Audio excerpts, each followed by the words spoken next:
지역 일간지에 올라온 주요 기사를 살펴보는 신문토파 보기 시작하겠습니다. 충남도가 국립의대 신설을 위한 서명운동에 돌입했는데요. 오는 10월까지 100만 명 서명을 목표로 하고 있습니다. 올해 3월 기준 충남도 내 활동 의사는 3,230명으로 도민 1,000명당 의사 수가 1.51명에 불과합니다.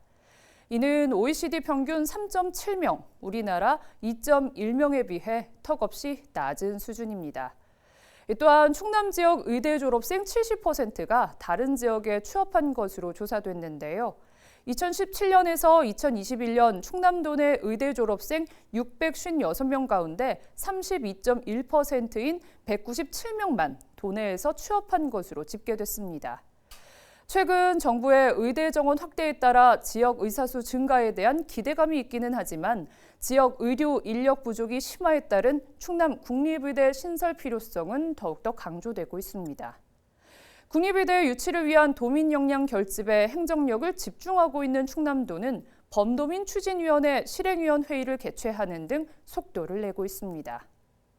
지난해 천안과 아산에서 생산한 배 미국 수출량이 전년을 비해 급감한 것으로 나타났습니다. 천안과 아산은 전국 미국 배 수출 물량의 약 37%를 담당하고 있는데요. 천안 대미 배 수출 단지의 2023년산 수출량은 2,090톤으로 전년보다 22.9%가량 감소했습니다. 아산 대미 배 수출 단지의 2023년산 수출량은 1,206톤으로 전년 대비 15.4% 줄었습니다. 이같이 미국 수출량이 눈에 띄게 줄어든 것은 지난해 초 배 수정 시기에 이상 기온으로 냉해 피해를 입어 착과가 급감했기 때문이라고 합니다. 한편 천안 배 원예 농업은 검역을 마치고 오는 13일 올해 첫 미국 수출량을 상차할 계획입니다. 세종 행복도시의 탄소 중립 실현이 정부 목표보다 10년 앞당겨질 전망이라는 기사도 보도했습니다. 행복도시 건설을 총괄하고 있는 행정중심복합도시건설청은 도시 구상 단계에서부터 환경 친화 도시를 표방하며 분야별 탄소 중립 정책을 시행하고 있는데요.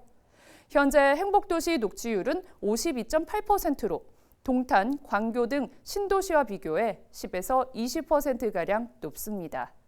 또 정부 세종청사 등 공공건축물을 중심으로 태양광, 지열, 연료전지 등 신재생에너지를 적극 도입해 지난해 기준 연 10만 톤에 달하는 이산화탄소를 감축하는 효과를 거뒀습니다.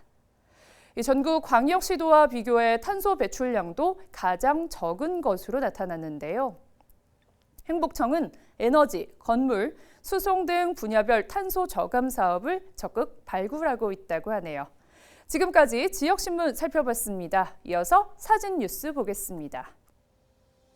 네, 첫 번째 사진입니다. 세종시 대중교통 월정액권 이용패스 카드 발급 시작 첫날인 8일 최민호 시장이 첫 번째로 발급을 신청했습니다. 두 번째 사진 보실까요?